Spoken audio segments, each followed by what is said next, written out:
ესე იგი, ხალხნო და ჯამათნო, ძვირფასო პუბლიკავ, ნეიტრალიტეტი. ორიოდე სიტყვით ჩემი აქცენტის შესახებ. მე 90-იან წლებში გამოვლილი მაქვს საქართველო და ამიტომ აქცენტი შეგვიძლია დავაბრალოთ 90-იანი წლების საქართველოს. შეზღუდული ქართული სიტყვების მარაგი. მას მერე მე საქართველოში არ ყოფილ ვარ და მართალი გითხრათ, არც ვიცი საქართველოს პოლიტიკური მდგომარეობა, ვინ არის პრეზიდენტი, ვინ არის კანცლერი და ასე შემდეგ. უფრო მეტიც, მე არ ვარ საქართველოს მოქალაქე, არც რომელიმე ყოფილ საბჭოთა კავშირის მოქალაქე და საქართველოზე სულაც არ ვლაპარაკობ. ეს ეძღვნება იმ ადამიანებს, რომლებაც მომწერეს, რომ მე რუსული აქცენტი მაქვს და პუტინი მიხდის ფულს. იმ ადამიანის შესახებ, რომელიც მეპატიჟება ბიძინას ბოსელში, ესე იგი, რას უწოდებს იმ ხალხს, რომელიც მის გარშემო ცხოვრობენ. მე კი ვიცი ბოსელი რა არის, მაგრამ ბიძინა ვიღაა. ესე იგი, ნეიტრალიტეტი. როდესაც ნეიტრალურ ქვეყანაზე ვსაუბრობთ ევროპაში, ალბათ თვალწინ წარმოგიდგება შვეიცარია. რატომ შვეიცარია? ალბათ იმიტომ, რომ ძალიან კარგი მაგალითი იყო იმისა, როგორ იყო შვეიცარია ნეიტრალური მეორე მსოფლიო ომის დროს. როგორ მიაღწია შვეიცარიამ ნეიტრალიტეტს მეორე მსოფლიო ომის დროს. არსებობს რამოდენიმე ფაქტორი, ერთ-ერთი არის მთები, გაუვალი ტყეები და მეორე ფაქტორი პარტიზანული ომები ან პარტიზანები. რას ნიშნავდა შვეიცარიისთვის პარტიზანები? ესე იგი, თითოეული ადამიანს შეეძლო გამხდარიყო ჯარისკაცი. შვეიცარიამ გამოაცხადა, რომ იქნებოდა ნეიტრალური და ნებისმიერი მხრიდან, გინდ გერმანიის მხრიდან, გინდ დასავლეთის მხრიდან, როგორც ბრიტანელები, ამერიკელები, ფრანგები გადმოკვეთდნენ შვეიცარიის საზღვარს, იქნებოდა ცეცხლი გახსნილი. და არსებობს რამოდენიმე დამადასტურებელი ფაქტი იმისა, რომ შვეიცარიელებმა ჩამოაგდეს როგორც გერმანული თვითმფრინავები, ასე ბრიტანული თვითმფრინავები და შემოუთვალეს კიდევ ერთხელ, რომ არავის არ დაუშვებდნენ თავის საჰაერო სივრცეში ან თავის საზღვრებს შიგნით რომელიმე მხრიდან ომის მონაწილეს. რა შეიძლება ვთქვათ გერმანიის ნეიტრალიტეტზე? მეორე მსოფლიო ომის დროს გერმანია იძულებით გახდა ნეიტრალური. როგორც ვიცით, 25 წლის განმავლობაში მათ ორი მსოფლიო ომი წამოიწყეს. ან იყვნენ ჩათრეულები ომში. ომის დამთავრების შემდეგ მოკავშირეებმა გადაწყვიტეს, რომ გერმანიას ჰქონოდა შეზღუდული ჯარი. აღმოსავლეთ მხრიდან საბჭოთა კავშირი, დასავლეთის მხრიდან ნატოს ჯარი. გერმანიას თავისი ჯარი თითქმის არ გააჩნდა. და მას შემდეგ ათწლეულების განმავლობაში დიდ კონფლიქტებში ან ომებში გერმანია იჭერდა ნეიტრალიტეტს. მაგრამ რას ნიშნავდა გერმანიის ნეიტრალიტეტი? ერთ-ერთი გახმაურებული ინფორმაცია ერაყ-ირანის ომის შესახებ. როგორც ვიცით, ამერიკა ეხმარებოდა ოფიციალურად ერაყს და არაოფიციალურად ირანს. ორივე მხარეს აწვდიდა იარაღს და არა მარტო. გერმანია ომში არ მონაწილეობდა, მაგრამ აწვდიდა ერაყს იარაღს. როგორც ჩვეულებრივ იარაღს, ასე ქიმიურ იარაღს. რო ეთქვათ გერმანელებს, რომ ნეიტრალურები იყვნენ, ირანსაც ეხმარებოდნენ. მხოლოდ რაში? ირანს აწვდიდნენ წამლებს და პროტეზებს. როგორც ხვდებით, ძალიან კარგი ბიზნეს მოდელია.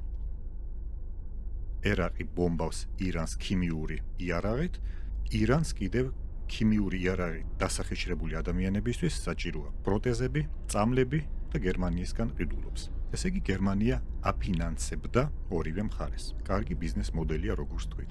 არის კიდევ რამოდენიმე გახმაურებული ამბავი აფრიკის ქვეყნებშიც, როცა გერმანია აფინანსებდა ომის დროს ორივე მხარეს როგორც იარაღით, ასევე წამლებით და პროტეზებით. და ამ დროს ყოველთვის გერმანიას ჰქონდა ნეიტრალური მხარე. მაგრამ არის თუ არა დღეს გერმანია ოფიციალურად ნეიტრალური? რუსეთ-უკრაინის ომის შემდეგ გერმანიამ გამოაცხადა, რომ აღარ დარჩებოდა ნეიტრალური და დაიჭირა უკრაინის მხარე. 2022 წელს ოლაფ შოლცმა, გერმანიის კანცლერმა, გამოთქვა, რომ დაეხმარებოდა უკრაინას შეიარაღებაში და ფინანსურად. დიდძალი ხალხი, ეკონომისტები, ფინანსისტები, ბიზნესმენები აფრთხილებდნენ გერმანიის კანცლერს, რომ ესეთი ნაბიჯი არ გადაედგა, იმიტომ რომ გერმანიას აქვს იმისი წარსული, როგორ იქნა გერმანია ომში ჩათრეული და როგორი შედეგი გამოიღო ამ ყველაფერმა. პლუს დავამატოთ ის, რომ ხალხს მეტწილად ხანდაზმულებს ძალიან ეშინიათ ომის, არეულდარეულობის და რუსეთის.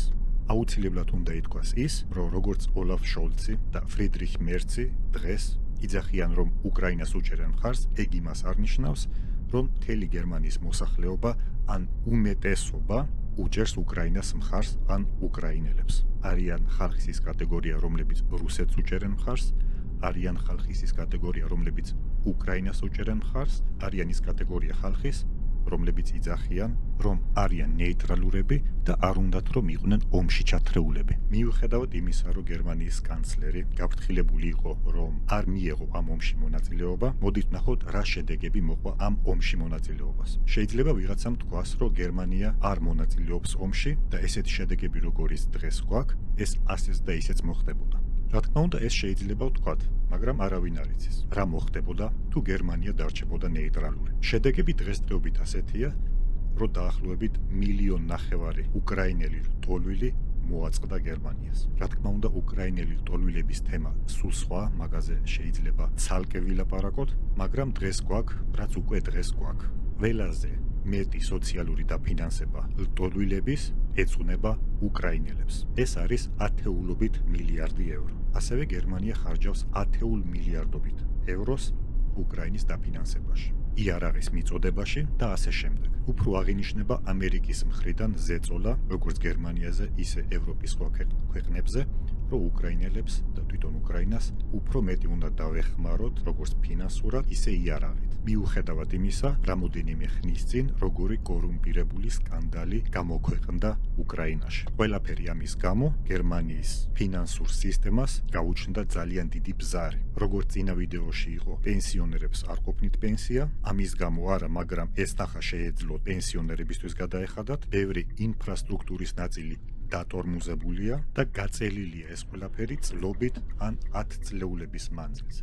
ამის გამო, რომ გერმანიას თანხები არ ყოფნის, გადაწეულ იქნა ამ წელს ვალის საზღვარი, უფრო ზევით. ამის გამო გერმანია იღებს უფრო მეტ ვალს და ეს აისახება დღევანდელ ფასებზე, როგორც პროდუქტებზე, როგორც საწვავზე, როგორც მომსახურებებზე და ასე შემდეგ. შეიძლებოდა ამ ყველაფრის თავის არიდება. ან კი, ან არა, მაგრამ გვაქვს იმისი ისტორია, როცა ოფიციალურად გერმანია არ იღებდა დიდ კონფლიქტებში და ომებში მონაწილეობას, ეკონომიკური მდგომარეობა უფრო კარგი იყო.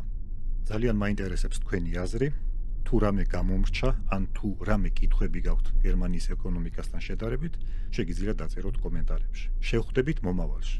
ამ ვიდეოს კი გერმანული სიტყვებით დავასრულებ. Armes Deutschland.